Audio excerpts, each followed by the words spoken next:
রিজিক কিভাবে বাড়বে, রিজিক বৃদ্ধির উপায় কোরআন এবং হাদিস অনুযায়ী। রিজিক বৃদ্ধির ক্ষেত্রে কোরআন হাদিসে যে কথাটা সবচেয়ে বেশি এসেছে সেটা হচ্ছে বরকত। কি বলেন তো? বরকত মানুষ বুঝে না। বরকত কি, বরকত কিভাবে পাওয়া যায় তাও মানুষ বুঝে না। পৃথিবীর সকল বরকতের একমাত্র উৎস কোথায়? আল্লাহ সুবহানাহু ওয়া তাআলা। আল্লাহ এবং আল্লাহর সাথে সম্পৃক্ত যা কিছু আছে তা সবই বরকত। যেমন আল্লাহর সাথে সম্পৃক্ত হচ্ছে আল্লাহর নাম। আপনি আল্লাহর নাম নিয়ে খাবেন, কি হবে? রাসূল সাল্লাল্লাহু আলাইহি ওয়াসাল্লাম বলছেন, কেউ যদি বিসমিল্লাহ বলে না খায় তার সাথে শয়তান খাবে। আল্লাহর নাম হচ্ছে আসসালাম, শান্তি। কেউ যদি বাড়িতে প্রবেশ করার সময় আল্লাহর নাম না নেয়, আসসালামু আলাইকুম না বলে, শয়তান ঘোষণা দেয়, শোনো এই বাড়ি তোমাদের থাকার জায়গা, এই বাড়ি তোমাদের খাওয়ার জায়গা, এই বাড়িতে থাকো আর খাও। আর যেই বাড়িতে শয়তান থাকে ওই বাড়ি থেকে বরকত পালায়। শয়তান আর বরকত মুখামুখি, বিপরীত। যেখানে শয়তান আছে ওখানে বরকত নাই, যেখানে শয়তান আছে ওখানে ফেরেশতা নাই, যেখানে ফেরেশতা আছে ওখানে বরকত আছে, যেখানে শয়তান আছে ওখানে বরকত নাই।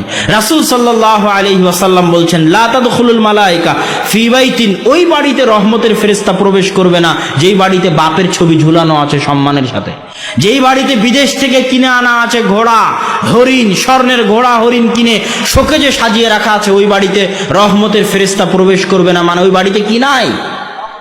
বরকত নাই। কি নাই? বরকত নাই। ওই বাড়িতে শয়তানের বসবাস। কাদের বসবাস? শয়তানের বসবাস। সম্মানিত উপস্থিতি, বরকত পাবো আল্লাহ আর আল্লাহর সাথে সম্পৃক্ত যা কিছু আছে। একটা আল্লাহর নাম আর একটা আল্লাহর বাণী। আল্লাহর বাণী কোনটা বলেন তো? কোরআন। কোরআনবিহীন জীবন অন্ধকার জীবন। কোরআনবিহীন জীবন পশু প্রাণীর জীবন। কোরআনবিহীন জীবন কুকুর শ্রীগালের জীবন। কোরআনবিহীন জীবন কুকুর শুকুরের জীবন। কোরআনবিহীন জীবন গরু ছাগলের জীবন। মানুষ মুসলমানের জীবন কোরআনবিহীন হতে বাড়ি অন্ধকার বাড়ি। কোরআনবিহীন বাড়ি বরকতবিহীন বাড়ি। কোরআনবিহীন বাড়ি রহমতবিহীন বাড়ি। কোরআনবিহীন বাড়ি শয়তানের বাড়ি। কোরআনবিহীন বাড়ি কবর, কবরের মতো অন্ধকার, যে বাড়িতে কোরআন তেলাওয়াত হয় না। মুসলমানের মরা উচিত নয় কোরআন না শিখে। কোনো মুসলমান সন্তানের বড় হওয়া উচিত নয়, বেড়ে ওঠা উচিত নয় কোরআন না শিখে। কোনো মুসলমানের মৃত্যুবরণ করা উচিত নয় কোরআন না শিখে।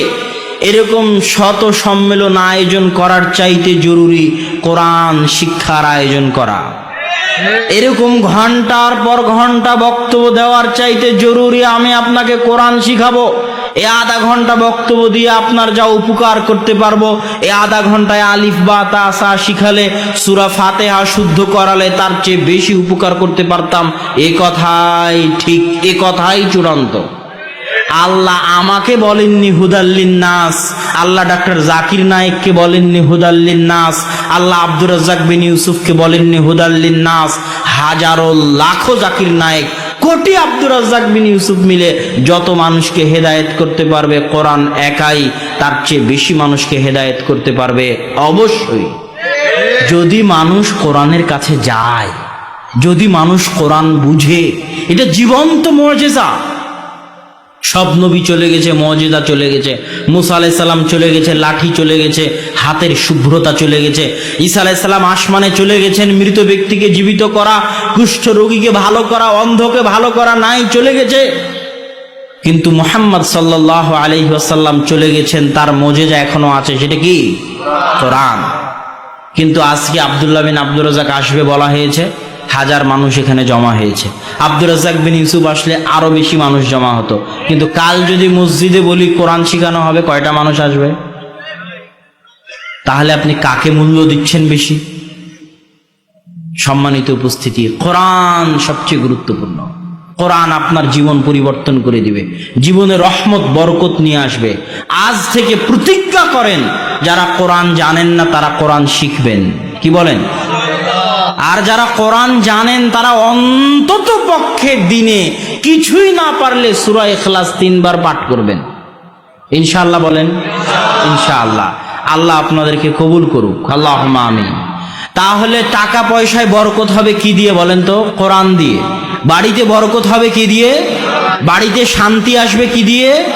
কোরআন দিয়ে। আসসালামু আলাইকুম দিলে বাড়িতে শান্তি আসবে। বিসমিল্লাহ বলে খেলে, বিসমিল্লাহ বলে দরজা বন্ধ করলে, কোরআন তেলাওয়াত করলে বাড়িতে শান্তি আসবে। পরের পর্ব, রিজিক কিভাবে বৃদ্ধি পাবে। এক, আল্লাহ ভীরু এবং আল্লাহর প্রতি ভরসা। আল্লাহকে ভয় করা এবং আল্লাহর উপর ভরসা করার ক্ষেত্রে কোরআনে বলা হয়েছে যে আল্লাহকে ভয় করবে এবং আল্লাহর উপর ভরসা করবে, আল্লাহ তার রিজিকের ব্যবস্থা করে দিবেন মিন হাইসু লা ইয়াহতাসিব, এমন জায়গা থেকে যে সে কল্পনাও করতে পারবে না যে কোথায় থেকে তার রিজিক হবে। দুই, আল্লাহর নিকটে ক্ষমা চাওয়া। ওমর রাদিয়াল্লাহু তাআলা আনহু একদিন বৃষ্টি প্রার্থনার জন্য বের হলেন। বৃষ্টি প্রার্থনার সালাত আদায় করবেন। বৃষ্টি প্রার্থনার জন্য বের হয়ে তিনি মানুষকে বললেন, তোমরা ক্ষমা চাও, আল্লাহর নিকটে ক্ষমা চাও, ক্ষমা চাও। তাবিরা বলতেছে, ওমর রাদিয়াল্লাহু তাআলা আনহু, আপনি বৃষ্টি না চেয়ে ক্ষমা চাইতে বলেন কেন? তখন তিনি কোরআনের আয়াত তেলাওয়াত করলেন, ফাকুলতুস্তাগফিরু রাব্বাকুম ইন্নাহু কানা গাফফারা ইরসিলিস সামা আলাইকুম মিদরারা। তোমরা আল্লাহর নিকটে ক্ষমা চাও, ক্ষমা চাইলে আল্লাহ আসমান থেকে মুষলধারে বৃষ্টি বর্ষণ করবেন, তোমাদের ধন সম্পদ সন্তান সন্ততিতে বরকত দিবেন। আল্লাহু আকবার। তৃতীয় যে জিনিস আপনার ধন সম্পদ বাড়াতে পারে সেটা হচ্ছে আত্মীয়তার সম্পর্ক। রাসূল সাল্লাল্লাহু আলাইহি ওয়াসাল্লাম বলছেন, মান সাররাহু আন ইউবসাতা লাহু ফি রিজকিহি, যে চায় তার রিজিক বাড়িয়ে দেওয়া হোক, তার রুজি বাড়িয়ে দেওয়া হোক, সে যেন আত্মীয়তার সম্পর্ক রক্ষা করে। আপনি সহি আকীদায় এসেছেন, আপনার ভাই আসেনি, সম্পর্ক ছিন্ন করে দিবেন? আপনি সহি আকীদায় এসেছেন, আপনার বাপ শাহজালালের কবরে গিয়ে সিজদা দেয়, সম্পর্ক ছিন্ন করে দিবেন? হেরাক্লিয়াসকে আল্লাহ রাসূল বলেনি চিঠিতে লেখার সময়, হেরাক্লিয়াসের কাছে আল্লাহ রাসূল চিঠি লিখছেন, চিঠিতে আল্লাহ রাসূল বলেননি, হে কাফের হেরাক্লিয়াস, আমি তোমাকে ইসলামের দাওয়াত দিচ্ছি। আল্লাহ রাসূল লিখেছেন, হে মহান রোমান অধিপতি হেরাক্লিয়াস, সম্মান দিয়ে সম্বোধন করেছে। ফেরাউনের চেয়ে বড় কাফের দুনিয়াতে আছে? ফেরাউনের কাছে যখন দাওয়াত দিতে পাঠিয়েছে মুসাকে, তখন আল্লাহ কি বলেছে? গিয়ে বলবা, এই কাফের ফেরাউন, তোকে ইসলাম গ্রহণ করতে হবে। হ্যাঁ না, আল্লাহ বলেছে নরম ভাষায় কথা বলো। এখন আপনি যদি রাত দিন গালি দেন, অমুক বেদাতি, তুমুক মুশরিক, অমুকের জন্য দোয়া করা যাবে না, তুমুকের মৃত্যুতে খুশি হতে হবে, তুমুকের জন্য এটা করতে হবে, অমুকের জন্য এটা করতে হবে, অমুকের হেদায়া আগুনে জ্বালিয়ে দেব, অমুক ইবলিস, এভাবে যদি গালিগালাজ করেন, দাওয়াত দিতে পারবেন? বাপ কবরে যায় তাই বাপের সাথে সম্পর্ক ছিন্ন করে দিয়েছেন। যতই আপনার আকীদা বিশুদ্ধ হোক, আপনার ধন সম্পদে বরকত হবে না। বাপ মুসলমান আছে, কাফের যদি হয়ে যায়, মুশরিক যদি হয়ে যায়, হিন্দু যদি হয়ে যায়, তবুও বাপের সম্মান রক্ষা করতে হবে, বাপের সাথে ভালো ব্যবহার করতে হবে, আত্মীয়তার সম্পর্ক রক্ষা করতে হবে, তাদের সাথে ভালো ব্যবহার করতে হবে। যতক্ষণ না আল্লাহ বিরোধী কোনো আদেশ দিয়েছে, ততক্ষণ বাপের সম্মান, আত্মীয়তার সম্পর্ক রক্ষা করতে হবে, না হলে রুজি রুটি কমে যাবে, রুজি রুটিতে বরকত থাকবে না। রুজি রুটিতে বরকত হওয়ার চতুর্থ এবং পঞ্চম বড় বিষয়, বিবাহ করা, অত্যাধিক সন্তান নেওয়া, আল্লাহর রাস্তায় দান করা। কেন বিবাহ করলে, কেন অত্যাধিক সন্তান নিলে, কেন আল্লাহর রাস্তায় দান করলে রুজিতে বরকত হবে? প্রত্যেকেই পৃথিবীতে যতজন এসেছে সবাই নিজ নিজ রিজিক নিয়ে পৃথিবীতে এসেছে। আমি যখন একাই ছিলাম তখন আল্লাহ আমার রিজিক আমার হাতে দিত। আমি যখন বিয়ে করলাম আমার স্ত্রীকে, তখন তার রিজিকটাও আল্লাহ আমার হাত দিয়ে দিবে। আমার বাড়িতে যখন একটা সন্তান হলো, ওর ভাগ্যে যদি পোলাও গোস্ত থাকে, তো ওইটার রিজিকের ব্যবস্থা আল্লাহ আমার হাত দিয়ে করে দিবে। যত মানুষের রিজিকের দায়িত্ব আপনি গ্রহণ করবেন, তত মানুষের রিজিকের দায়িত্ব, টাকা আল্লাহ আপনার হাত দিয়ে দিবে। এই জন্য বিবাহ করলে, সন্তান নিলে রিজিক বাড়বে।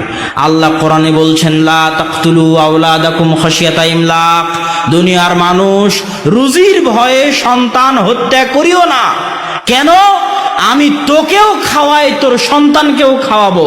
এখন পর্যন্ত তুই তোর নিজের রিজিকের মালিক হতে পারিসনি, কেমনে তুই নিজের সন্তানের রিজিক নিয়ে চিন্তা করিস? অতএব সন্তান অতিরিক্ত হলে আল্লাহ সুবহানাহু ওয়া তাআলা রুজিতে বরকত দিবে, ধন সম্পদে বরকত দিবে।